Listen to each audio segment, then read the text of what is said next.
Olá, alunos e alunas de filosofia.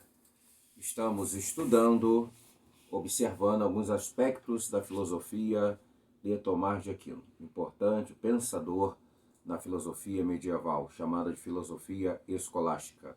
Vimos até aqui alguns pontos que o tomismo tem como objetivo estabelecer critérios lógicos de abordagem da fé, levar a fé a um aprofundamento de reflexão filosófica. E Tomás de Aquino opera essa construção, esta engenharia intelectual, a partir da aproximação do pensamento judaico-cristão, a revelação bíblica, com a filosofia de Aristóteles. É no contexto dessa aproximação, desse exercício dialético entre esses dois sistemas de pensamento, o pensamento judaico-cristão de um lado e o pensamento aristotélico de outro, que nasce isso que nós chamamos de filosofia tomista.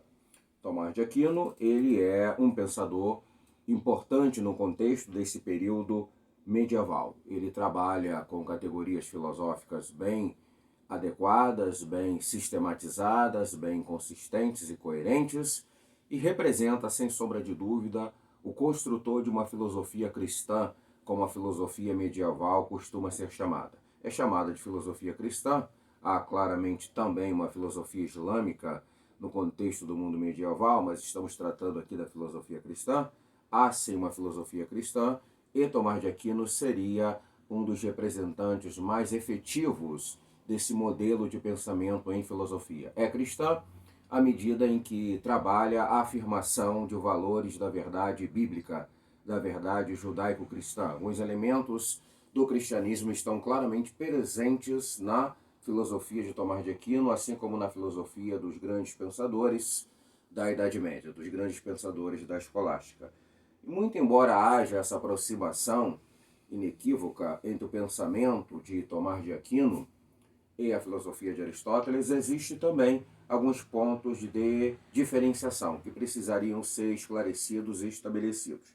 Por exemplo, alguns elementos não aristotélicos no pensamento de Tomás de Aquino. O conceito de criação do mundo. Claramente, esse elemento está colocado no pensamento tomista. O mundo foi criado, e foi criado por uma força fora do mundo, chamada Deus, que estabeleceu as condições e os critérios de existência e funcionamento desse mundo. Um outro elemento, a noção de um Deus único, já que falamos de um mundo criado, que pede a necessidade de um Criador, esse Criador é Deus, e esse Deus único é um conceito típico do pensamento cristão, seja ele qual for a sua vertente, seja ortodoxa, seja católico-romana, ou seja protestante ou pentecostal. Está colocado aí, então, o elemento da existência de um Deus único no pensamento de Tomás de Aquino, o que não corresponde, evidentemente, ao pensamento de Aristóteles. A ideia de que o vir a ser procede de Deus. Então, há em Deus a possibilidade de que todas as coisas que vieram a ser, de fato, pudessem ter tido a possibilidade de sair da condição de potência para ato. Em última instância, é como se todas as coisas estivessem na mente de Deus. E a partir de um determinado momento, ele estabelece algumas coisas primeiras que vão desenvolver a possibilidade de existência das demais coisas.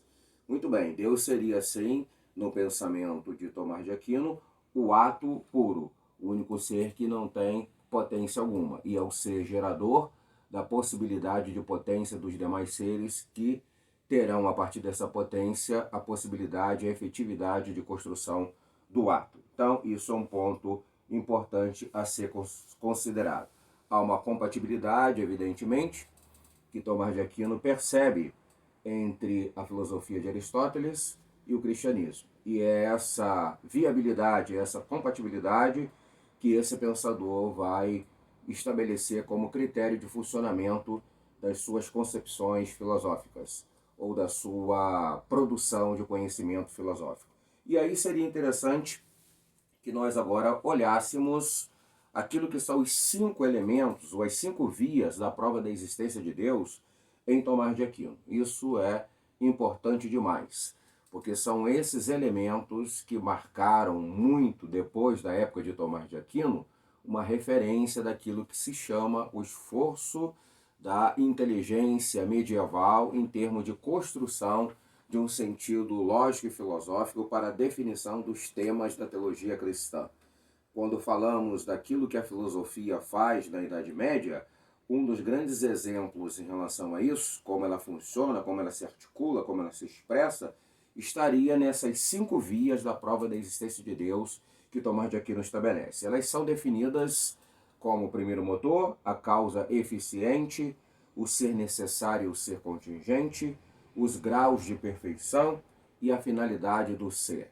Esses 5 tópicos são 5 tópicos que esclarecem como houve o diálogo entre a teologia e a filosofia na Idade Média. Mais especificamente, o pensamento de Tomás de Aquino, um pensamento que tem como raiz mais fundamental a herança cristã, e o modelo de concepção de mundo, ou parte do modelo de concepção de mundo que se encontra na filosofia de Aristóteles.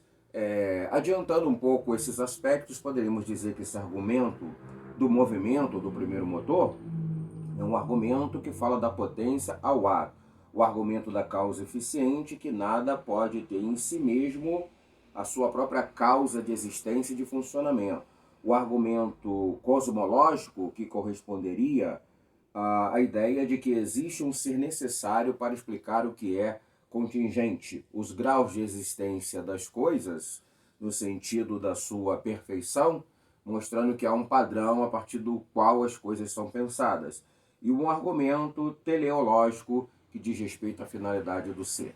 No nosso próximo encontro, estaremos então fazendo alguns aprofundamentos e algumas observações mais específicas em relação a esses 5 cenários de construção de pensamento filosófico que apontam para a existência e para a legitimidade da existência de Deus do ponto de vista da filosofia. Filosofia e teologia em diálogo para construir um senso lógico de observação do mundo cristão e do mundo